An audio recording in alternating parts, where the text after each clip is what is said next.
Hello students, welcome to den class 98। हम लोग पढ़ रहे हैं सुगम गणित भाग 3 कक्षा 8 के लिए। तो चलिए अभी हम लोग पढ़ रहे हैं प्रश्नमाला 8, 8वां को चैप्टर पढ़ रहे हैं।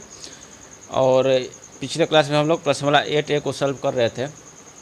पिछले क्लास में आप लोग को बताए थे हम लोग कि गुणनखंडन किसको कहते हैं और गुणनखंड किसको कहते हैं, और सारे गुणनखंड को तो सॉल्व कर लिए थे पिछले क्लास में। और इस क्लास में हम लोग दूसरा क्वेश्चन सॉल्व करेंगे।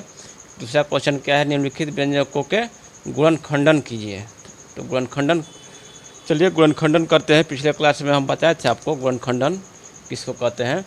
तो गुणनखंडन किसको कहते हैं, किसी बीजीय व्यंजक या किसी संख्या किसी बीजीय व्यंजक को दो या दो से अधिक संख्याओं या बीजीय व्यंजकों के गुणनफल के रूप में प्रकट करने की जो प्रक्रिया है उसको हम लोग क्या कहते हैं, गुणनखंडन। तो चलिए गुणनखंडन इसका करते हैं। दूसरा का ये है 6x + 9 का गुणनखंडन करना है। तो इसमें हम देखते हैं कि कॉमन कौन सा है, कॉमन दोनों में कौन सा है। तो 3 जो है, ये आपको 3 जो है दोनों में कॉमन दिखाई दे रहा है। तो 6x को लिखेंगे 3 × 2x और प्लस 9 को लिखेंगे 3 × 3। तो आपका 3 जो है वो कॉमन हो जाएगा, 3 × 2x + 3, और यही आपका आंसर हो जाएगा। इसी तरह b है, b कितना है 12a - 16। तो 12a - 16 में देखते हैं कि दोनों में 4 जो है कॉमन दिखाई दे रहा है। तो इसको लिखेंगे 4 × 3a और -4 × 4। तो आपका हो जाएगा कितना, 4 को यदि कॉमन ले लेते हैं तो 3a - 4, यही आपका आंसर हो जाएगा। b हो गया। c देखते हैं, c है 8x² 8x² प्लस है 12x है। तो इसमें देखिए दोनों में कॉमन दिखाई दे रहा है, 4x जो है कॉमन दिखाई दे रहा है, 4 इसमें दिखाई दे रहा है, x भी कॉमन दिखाई दे रहा है। तो 4x 8x² को लिख सकते हैं 4x × 2x लिख सकते हैं, प्लस 12x को लिख सकते हैं 4 × 3x। अब जो है 4 × 3x, 4x × 3 लिखेंगे, ठीक है, 4x × 3 लिखेंगे। इसको लिखेंगे 4x × 3, 4x कॉमन है तो 4x कॉमन ले लिए तो कितना हो जाएगा 2x + 3, यही आपका आंसर हो जाएगा। d देखते हैं, d है -32p + 40p³, ठीक है। इसको लिख सकते हैं 40p³ - 32p। अब देखिए 32 और 40 में 8 कॉमन दिखाई दे रहा है तो 8 हो गया, और p जो है एक p कॉमन दिखाई दे रहा है तो 8p। इसको 8p गुना में 5p² के गुणनफल के रूप में लिख सकते हैं, -8p गुना में यह आपका 4 हो जाएगा। तो 8p कॉमन हो जाएगा तो आपको हो जाएगा 5p² - 4, यही आपका आंसर हो जाएगा। डी हो गया। ई देखते हैं, ई क्वेश्चन है 10a² b - 15abc। तो इसमें देखिए 10 और 15 में तो कौन सा कॉमन है, 10 और 15 में 5 कॉमन हो गया, और इसमें a² है, इसमें a है, तो a और b, ab कॉमन हो गया 5ab।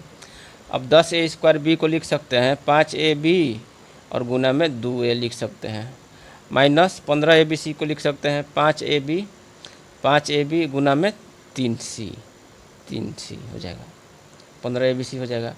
तो इस तरह से 5ab कॉमन हो गया और 2a - 3c आपका, इसमें बच गया 2a और इसमें बच गया 3c, क्योंकि 5ab को हम कॉमन ले लिए हैं। तो इस तरह से हमारा ये आंसर हो जाएगा। अब देखते हैं एफ क्वेश्चन। एफ क्वेश्चन जो है 6x² y + 15xy²। अब देखिए इसमें 6 और 15 में कौन सा कॉमन हो गया, 3 कॉमन हो गया, और x इसमें भी x कॉमन हो गया, और एक y 3xy तो कॉमन हो दिखाई दे रहा है दोनों में। अब जो है 6x² को 3xy के गुना और कितना हो जाएगा 3xy और 2x से गुना कर देंगे तो हमको 6x² प्राप्त हो जाएगा, प्लस 15xy² को 3xy कॉमन है लेना है तो 3xy हो गया और गुना में 5y। अब जो है 3xy को कॉमन ले लिए, तो 3xy को कॉमन ले लिए तो इसमें भी 3x है तो इसमें बच गया 2x, और 3x कॉमन ले लिए तो इसमें बच गया 5y। तो यही आपका आंसर हो जाएगा। अब देखते हैं जी क्वेश्चन। जी है 15a square plus 25b square minus 30ab।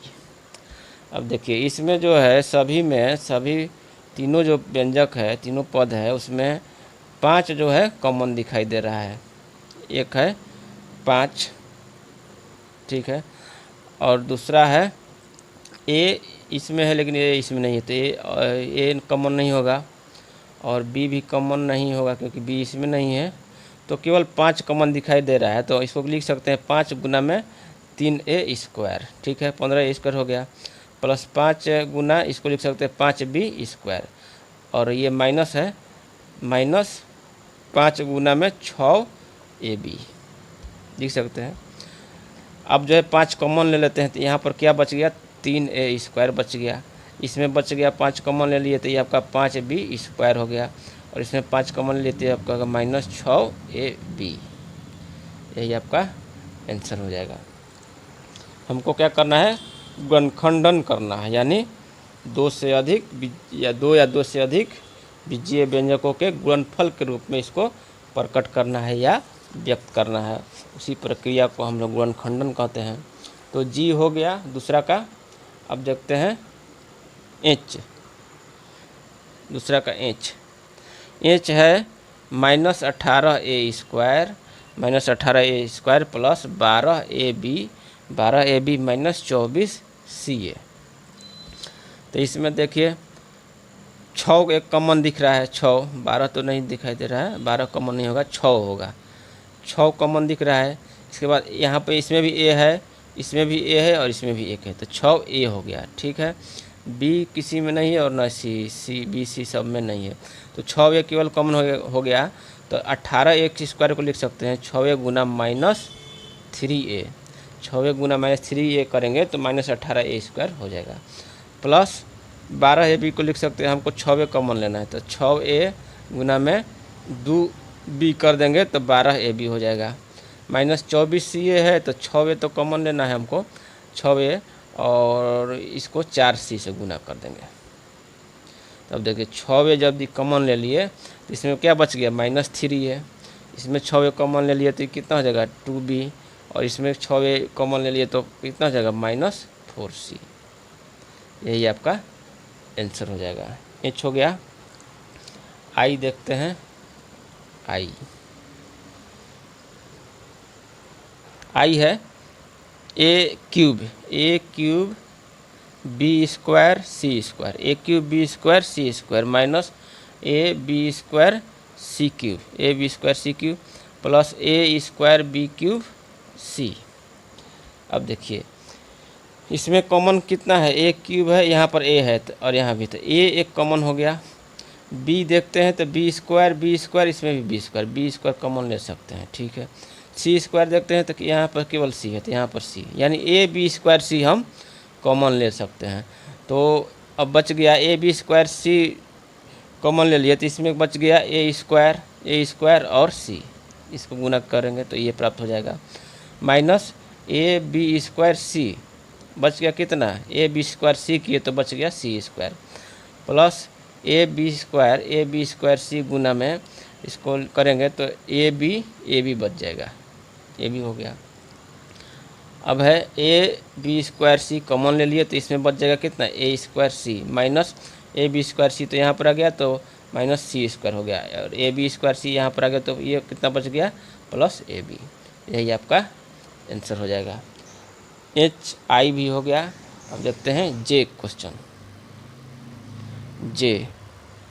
जे है 3a square B cube minus 15a cube B square minus 6a square B square C square, ठीक है। अब देखिए इसमें कौन कॉमन ले सकते हैं, 3 तो कॉमन ले सकते हैं, 3 तो हो जाएगा, 3 सभी में है। और ए स्क्वायर देखते हैं तो ए स्क्वायर भी सभी में है।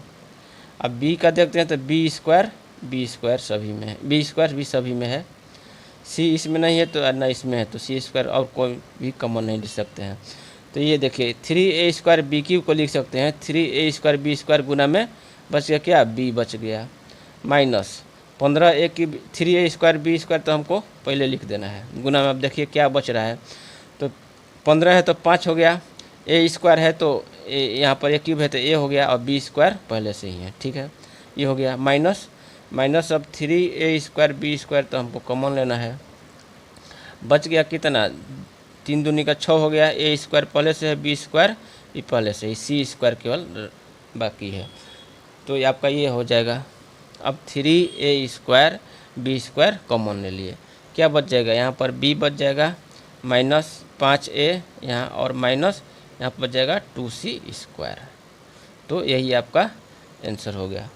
तो इस तरह से हम लोग जो है दूसरा का सभी क्वेश्चन सॉल्व कर लिए, अब तीसरा में सॉल्व करेंगे तो बहुत टाइम लग जाएगा, सभी को सॉल्व करना है ना। तो अगले क्लास में हम तीसरा को सॉल्व करेंगे, तब तक के लिए धन्यवाद।